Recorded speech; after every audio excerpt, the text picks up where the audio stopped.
Primeira carta do apóstolo Paulo aos Coríntios, capítulo de número 13.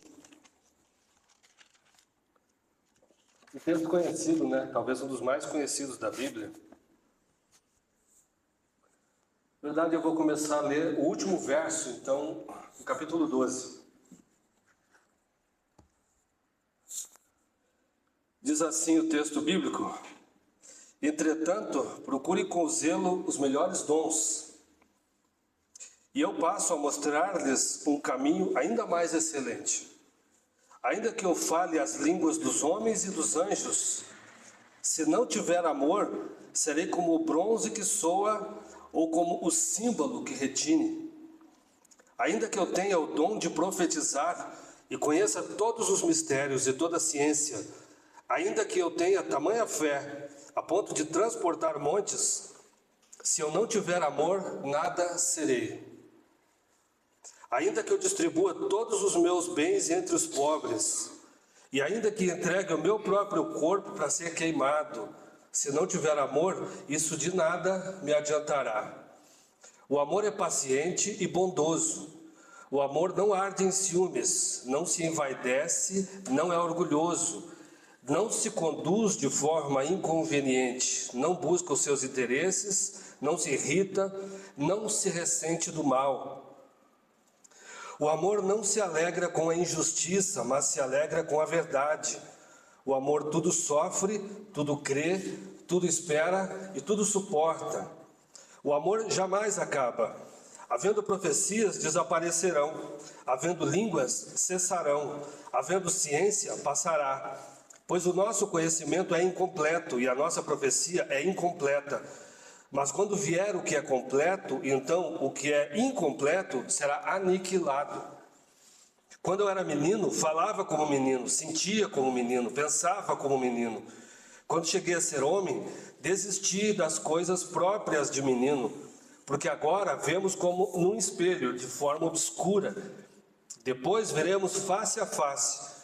Agora, meu conhecimento é incompleto, depois conhecerei como também sou conhecido. Agora, pois, permanecem a fé, a esperança e o amor. Estes três, porém o maior deles é o amor. Um texto muito lindo, muito belo das Escrituras, né? E também bastante conhecido, talvez um dos mais conhecidos da Bíblia. Virou até uma canção do Legião Urbana, né? Um pedaço da letra desse texto do apóstolo Paulo. E eu quero falar um pouco sobre isso hoje, né? Eu quero falar, o tema da minha mensagem é o amor como identidade cristã, tá? O amor como identidade cristã. Nós sabemos que esse é o maior mandamento da Bíblia. Alguém não sabia disso? Jesus vai trabalhar isso de forma muito clara nos evangelhos, e o restante do Novo Testamento, as outras cartas, elas também vão mencionar isso, né? E Paulo aqui ele vai trabalhar isso de uma forma bem mais evidente assim. Então, o amor, queridos, ele é muito evidente e ele é fundamental para a doutrina de Jesus Cristo, tá? Vale a pena aqui dizer que o amor não é uma emoção, tá? Nós não vamos falar do amor como uma emoção. O amor não é um sentimento, tá? E o amor na Bíblia tampouco é uma opção. O amor é mandamento. Ele não é uma opção do cristão, ele é um mandamento para todos nós. Nós não temos que sentir se devemos amar ou não, tá? Nós não temos que pensar se é conveniente ou não amar alguém. O amor, ele não é uma afinidade. Nós não amamos porque temos afinidade. Nós não amamos porque sentimos que devemos amar as pessoas ou não.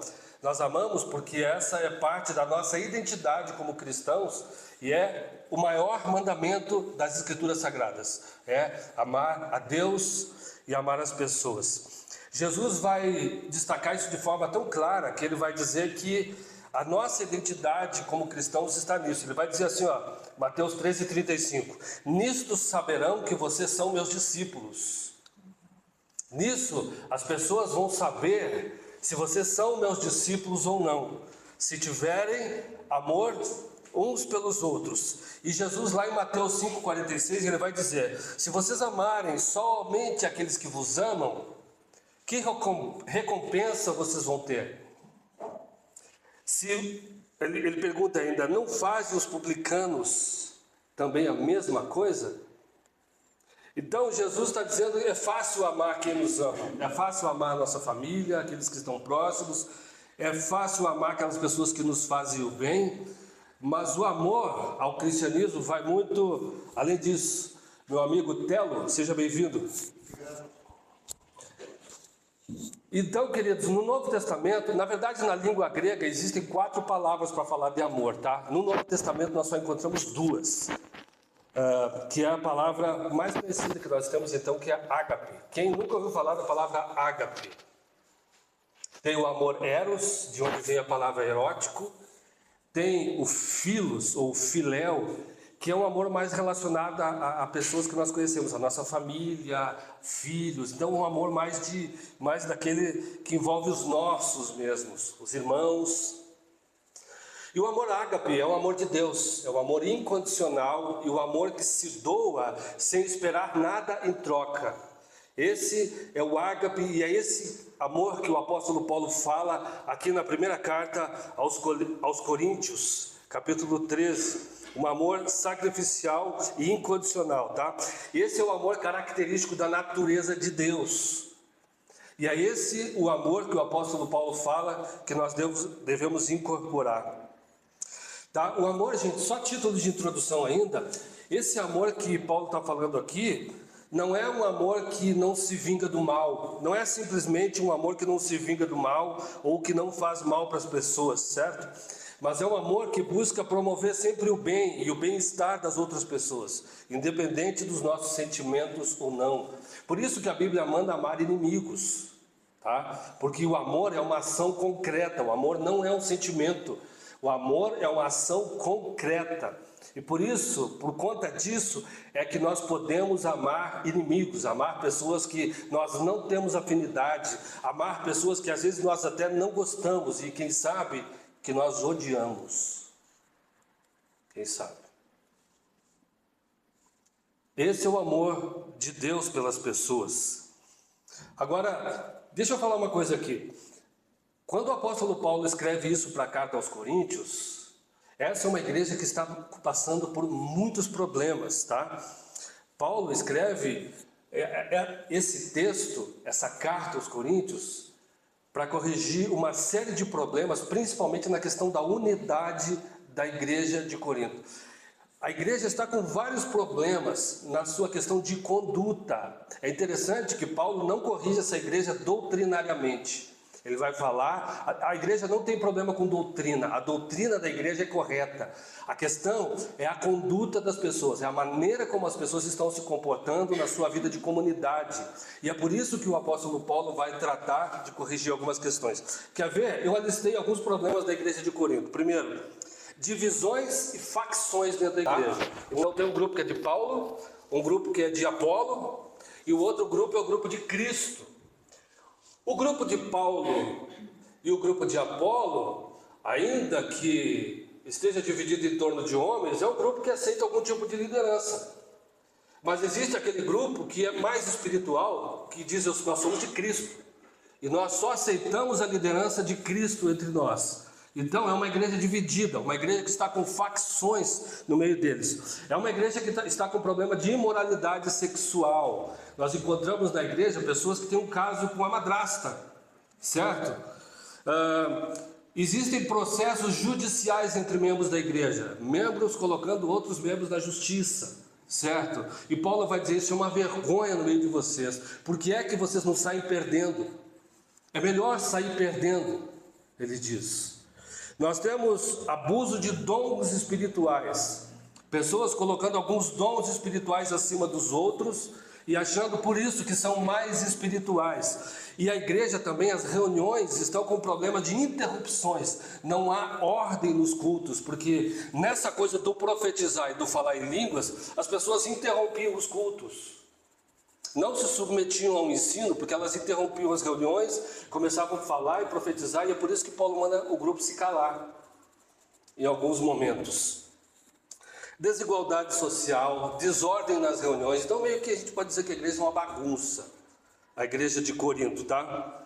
E aí por isso que Paulo vai falar algumas coisas e colocar esse texto aqui, para a gente ter um pouco de ordem, então, na igreja. Eu vou separar essa mensagem aqui, gente, em algumas partes, tá?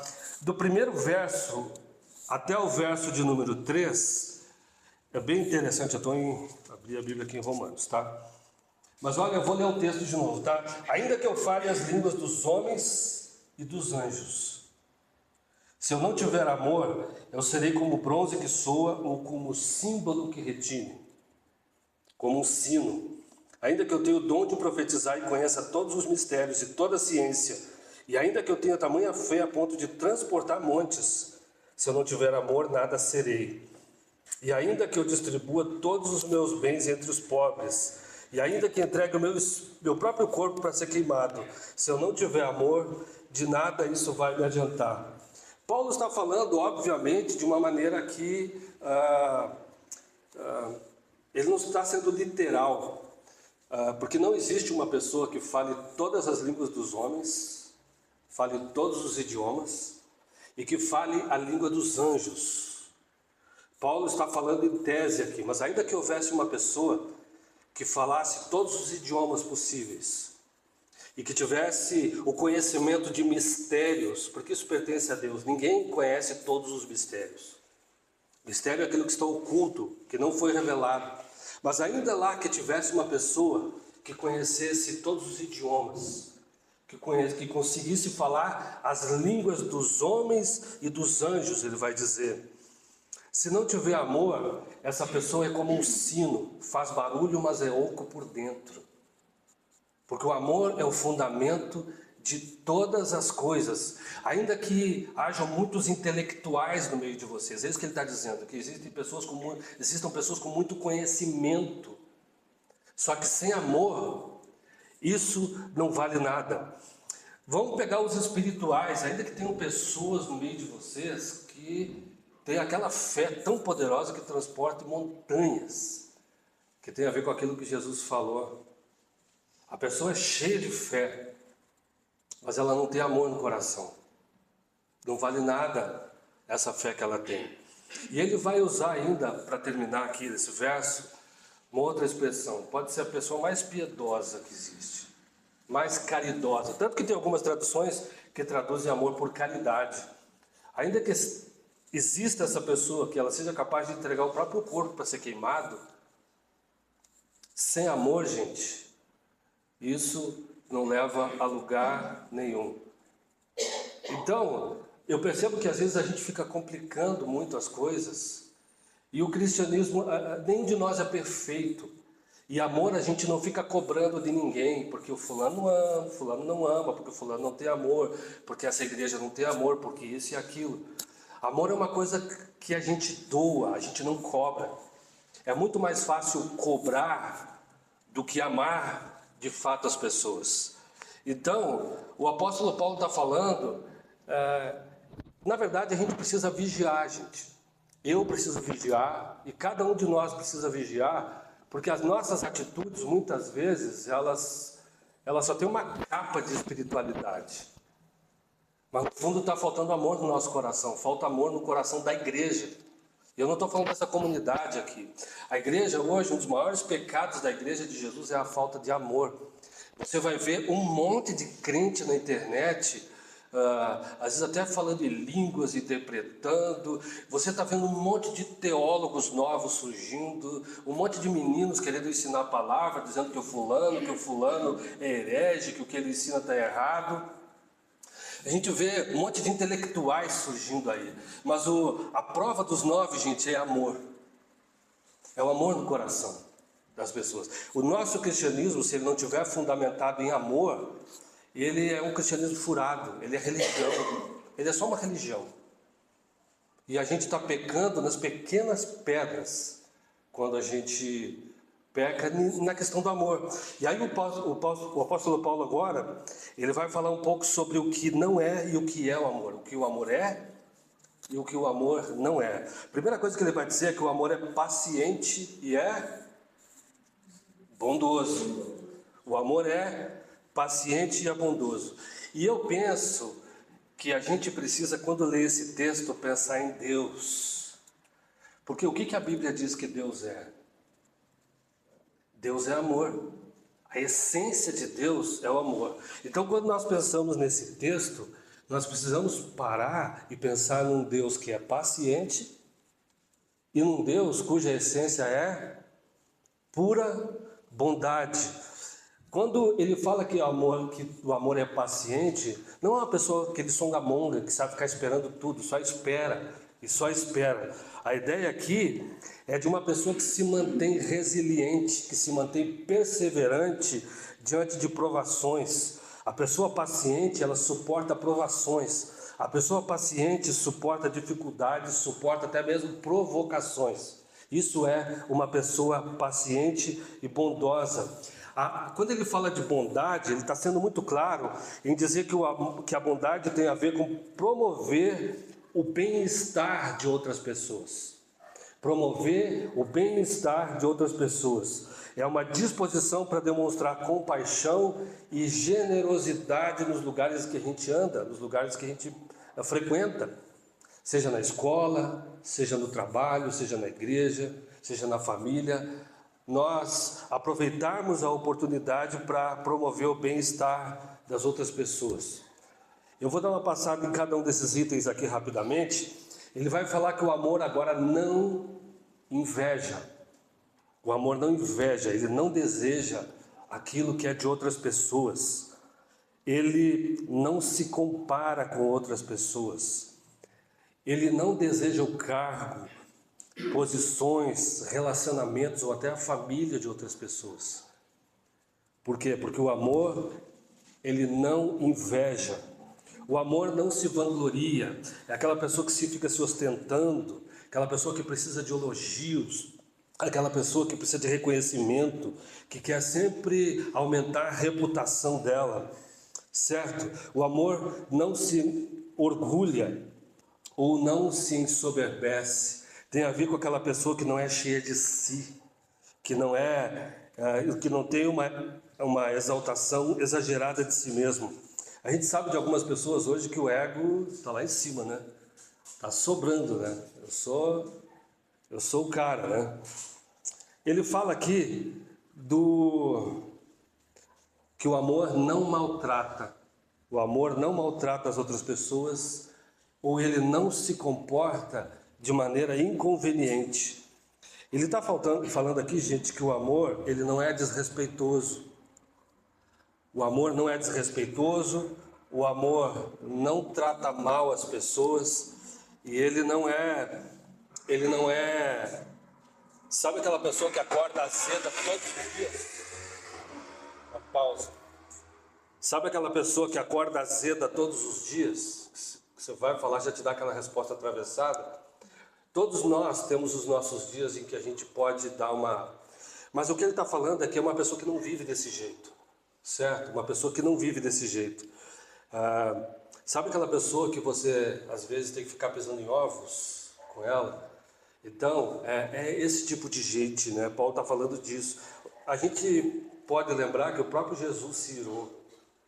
A gente precisa lembrar que Paulo também... Ele diz que a gente pode se irar, mas sem pecar. O amor não procura os seus próprios interesses. Isso aqui é uma coisa tão complicada nos dias de hoje, né? Em que a gente é ensinado completamente o contrário. Você tem que fazer aquilo que lhe faz bem, aquilo que faz você se sentir bem. Você tem que fazer o melhor que é para você sempre. O que tem sido ensinado hoje é que, em nome da saúde emocional, de tudo, a gente tem que sempre escolher o bem e o melhor para a gente mesmo, né? E o amor que Paulo está falando, ele é esse amor sacrificial, o amor que se doa, o amor que faz sem buscar nada em troca. E é por isso que ele está falando que não procura os seus próprios interesses. É aquela coisa assim, tudo que a gente faz hoje em dia é o que eu ganho com isso? O que eu ganho com esse negócio? Então o amor, de fato, ele não procura se colocar em primeiro lugar e nem os seus interesses. O amor não se ira facilmente, tá? Eu já falei isso, né? Gente, a gente pode se irar, não tem problema. A questão é não pecar, e a questão também é a gente não ser aquela pessoa conhecida pelo mau humor. Tem gente que é assim. Nós que professamos o nome de Cristo, a gente não pode ser conhecido pelo nosso mau humor, né? Tem uma outra questão aqui, o amor não guarda rancor. Essa aqui é uma das questões talvez mais difíceis para algumas pessoas, é não guardar rancor. Em outras traduções ele fala, não se ressente do mal. Eu vi um vídeo, faz umas 2 semanas, de uma senhora de 90 anos. Ela começou a falar do jeito que o pai dela tratava ela quando ela tinha 7 ou 8 anos de idade. Ela estava com 90 e ela começou a chorar. Ela começou a chorar e ela demonstrou bastante ressentimento assim naquele choro dela no vídeo. Ela começou a contar com detalhes do que o pai dela fazia. O pai dela realmente tinha, né, era uma pessoa de índole má, mas ela com 90 anos ainda estava chorando pelas coisas que o pai dela fez. E assim deu para perceber a dificuldade de liberar perdão para o pai dela. Não liberou perdão. Então, é ser uma pessoa perdoadora. Sabe aquele tipo de perdão que a gente fala, olha, eu te perdoo, mas, tipo assim, você lá e eu aqui, né? Você imagina se Deus dissesse isso pra gente? Eu te perdoo, mas é você lá e eu aqui, tá bom? Então, o amor que Jesus ensina é o amor que sai do íntimo, é o amor verdadeiro, não é aquele perdão mascarado, é um perdão que sai do íntimo, tá? Não se ressente do mal, tá? Não guarda rancor. Não é aquela pessoa que fica desconfiando negativamente de todo mundo, que fica pensando de maneira maliciosa, fica achando sempre que os outros estão com más intenções, né? Más intenções. Então, isso também é uma das questões que o apóstolo Paulo aqui, tá? E por último, nessa listinha, ele vai dizer: o amor não se alegra com injustiça e nem com o mal. Muitas vezes a gente se alegra com a injustiça, principalmente das pessoas que nos causaram injustiça. Desculpe, a gente se alegra com o mal, muitas vezes de pessoas que nos causaram, fizeram alguma injustiça, que nos causaram mal. Já viu aquele tipo de crente assim, que tipo, o cara bate o carro, viu? Está pagando pelo que ele fez, né? O cara ficou doente, o camarada é mal, ou ele te fez alguma coisa, e o cara fica doente, parece um câncer, viu? Deus está pesando a mão, né? E meio que a gente se alegra com o que aconteceu de mal com a outra pessoa. Isso é um pecado, gente. Isso é um pecado. Mesmo que eu não tenha afinidade com a pessoa, mesmo que eu não goste da outra pessoa, eu não tenho que dar aquela risadinha, sabe, dos cantos quando o cara se deu mal em alguma coisa, quando ele bateu o carro, quando ele ficou doente, enfim, quando ele teve alguma perda.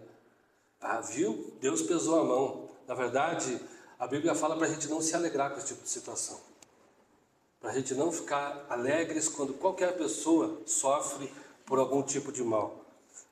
E é isso que ele está dizendo aqui, não se alegra com o mal, não se alegra com a injustiça. Então Deus pesa a mão em algumas pessoas, né? Quando é na gente, tá tudo bem, né? A gente vai, ora e sei lá o quê, mas quando é com os outros a gente parece que fica um pouquinho feliz de vez em quando. Isso é um pecado, e Paulo tá falando isso aqui, que o amor ele não age dessa forma, tá? Ele vai continuar falando aqui, gente, tudo sofre, tudo crê, tudo espera e tudo suporta. Isso aqui é uma coisa difícil, né?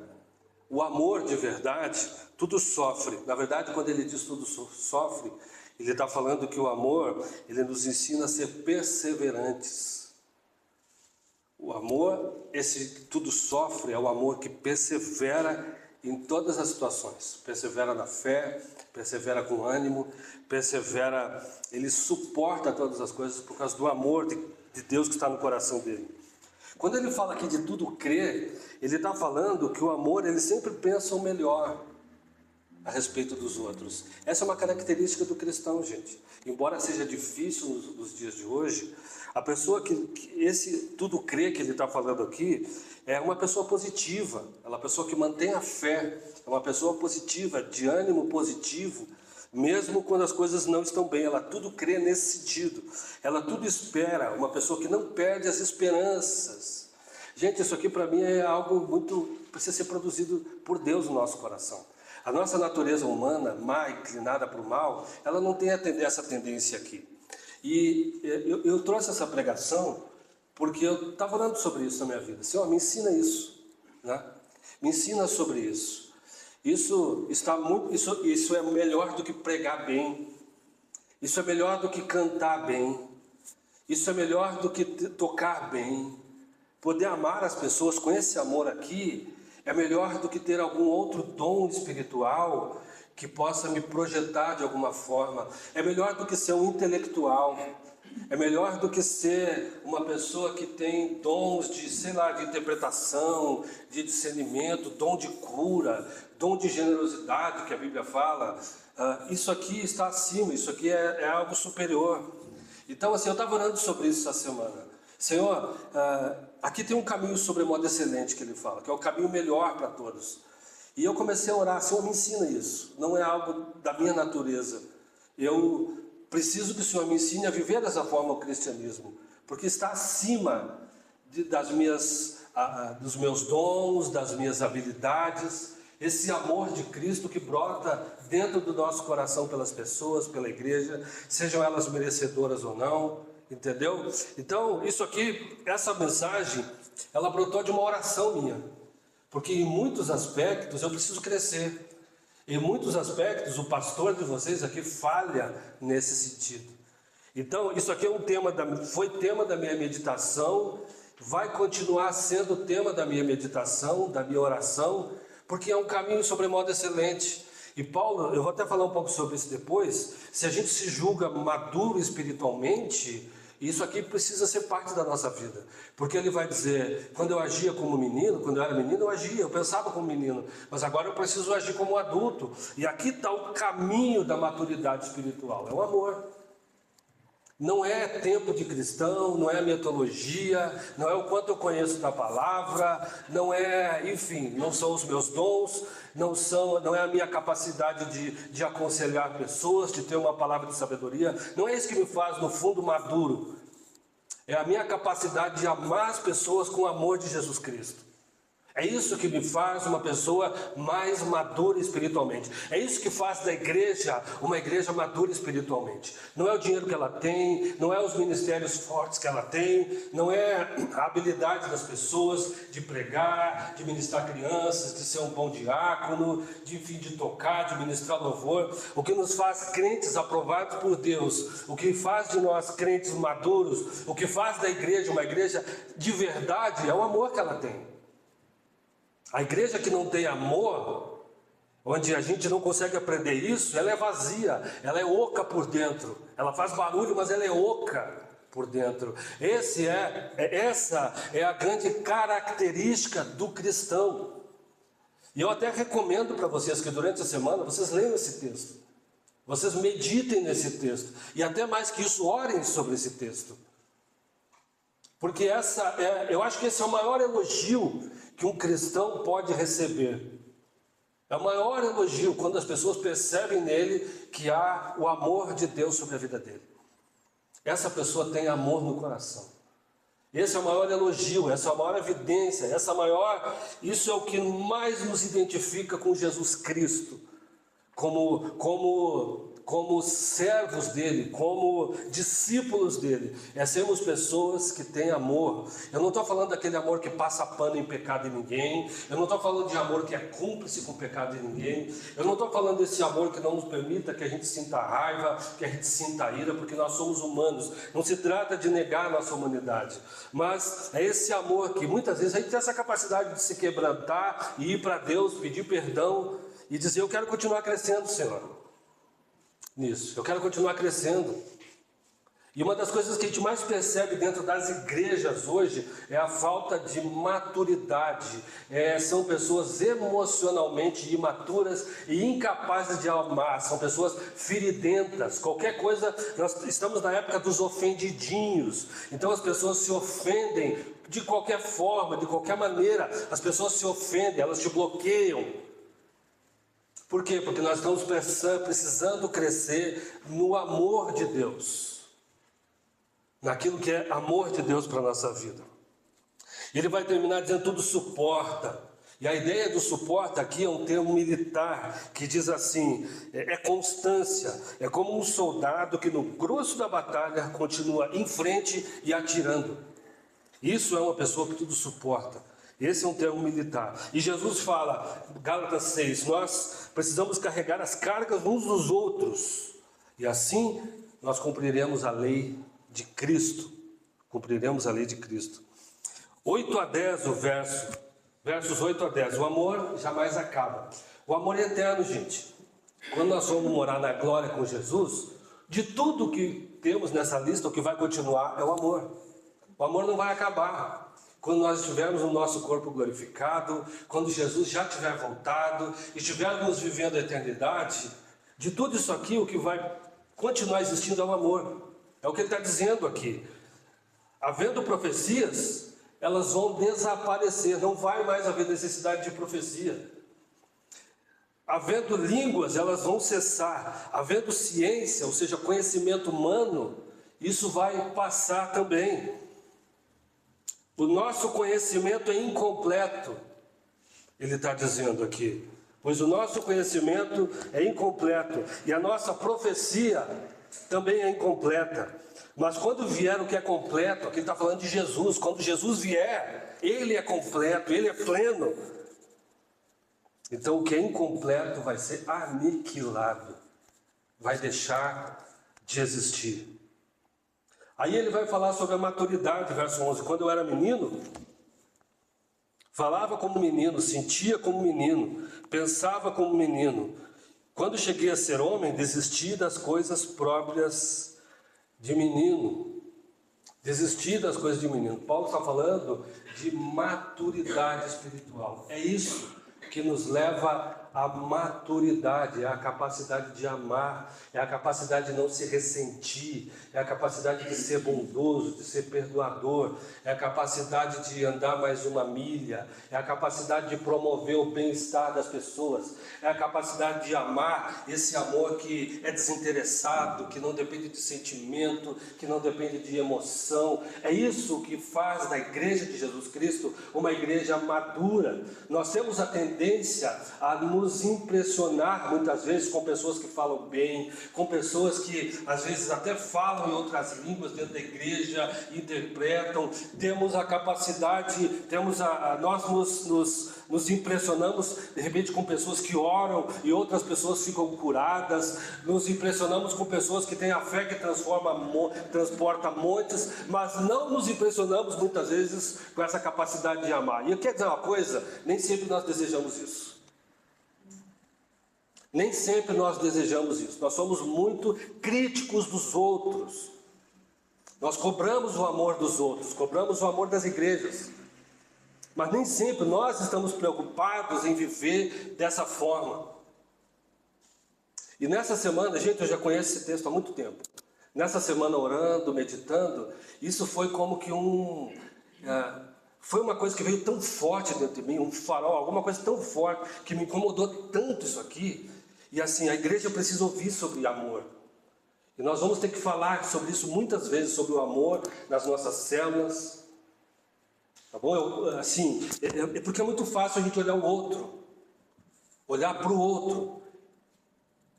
Mas se você quer ser uma pessoa espiritual, madura, está aqui a receita dada por Paulo. E aí ele fala que quando vier o que é completo, daí o restante tudo vai desaparecer. Agora nós vemos como num espelho, de forma obscura. O apóstolo Paulo estava falando o seguinte: nosso entendimento agora é como o de uma pessoa que está se olhando no espelho. Só que o espelho daquela época não era o de hoje, igual ao de hoje, que é perfeito, que você se enxerga perfeitamente ali. O espelho daquela época era um bronze polido, com a imagem toda distorcida. E Paulo está dizendo assim, agora a gente consegue perceber essas coisas como alguém que está se olhando no espelho. É tudo muito distorcido, as coisas não estão muito claras para a gente ainda, mas um dia tudo vai ficar muito claro para cada um de nós. Nós olhamos agora, um dia nós vamos ver face a face, é o que ele está dizendo. O meu conhecimento é incompleto, mas depois eu vou conhecer a Cristo como eu sou conhecido. Então ele vai dizer que o amor é o caminho para a maturidade espiritual. O amor é o caminho. Eu quero terminar essa mensagem, gente, é uma mensagem muito simples, mas dizer que hoje esse é o maior desafio da igreja. O maior desafio da igreja hoje é permitir que esse amor de Cristo, ele seja impregnado no nosso coração. Ele esteja impregnado na nossa maneira de ver as pessoas. Que quando nós temos o amor de Cristo no nosso coração, nós somos menos críticos. Nós somos mais misericordiosos, mais tolerantes com o pecado dos outros. Nós não nos colocamos em pedestais. Nós não nos achamos mais espirituais que as outras pessoas. Quando nós estamos impregnados desse amor, a gente vai praticar a bondade, a misericórdia e a compaixão. Misericórdia é a junção de duas palavras, miséria e cardia. Significa que a gente coloca o nosso coração na miséria do outro. Isso significa ser uma pessoa misericordiosa. A verdade é que a gente aqui, gente, me perdoe, somos um bando de pecadores, necessitados da graça de Deus. E ninguém aqui tem condições de olhar com o nariz um pouquinho mais assim para ninguém. Nós somos todos iguais diante de Deus, dependentes dessa graça. Qualquer outra pessoa que entrar aqui tem o mesmo valor diante de Deus que nós temos, independente da caminhada cristã. Então, o amor é o maior desafio da igreja hoje. A igreja não precisa de dinheiro, a igreja não precisa de conhecimento, a igreja não precisa de teologia, a igreja não precisa de oratória, a igreja não precisa de grandes vultos aí, a igreja precisa de amor. Nós precisamos de amor no coração. Posso ouvir um amém? Amém. É o maior desafio de uma comunidade local hoje, é o amor. O amor que é uma ação concreta e que se manifesta de diferentes formas.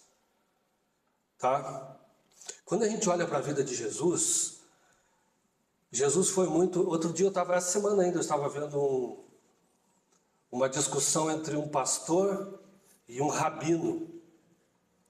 Um rabino super inteligente e argumentando com o pastor sobre Jesus. E ele dizendo que Jesus era um pecador, que Jesus quebrava a lei, que Jesus quebrava a lei o tempo todo, que Jesus não fez isso, Jesus não fez aquilo. No fundo é porque não entendeu o amor de Cristo. Não entendeu o amor que Cristo, muitas vezes ele violava a lei pelo amor que ele tinha às pessoas. Como curar as pessoas no sábado, como permitir que seus discípulos comessem, arrancassem espigas no sábado e comessem porque estavam com fome. Jesus foi julgado por conta do amor que ele exerceu, né? E quando a Bíblia diz que Deus amou o mundo de tal maneira, não é que Deus teve um sentimento muito legal pelo mundo. O amor de Deus pelo mundo foi concreto. Foi um amor concreto, não foi um amor com base em emoção e sentimento. Ele deu provas desse amor por cada um de nós aqui. Então não é um sentimento, não é algo que a gente fica... Enfim, é uma ação concreta. O amor é real, ele é verdadeiro, tá bom? Quero convidar você a ficar de pé.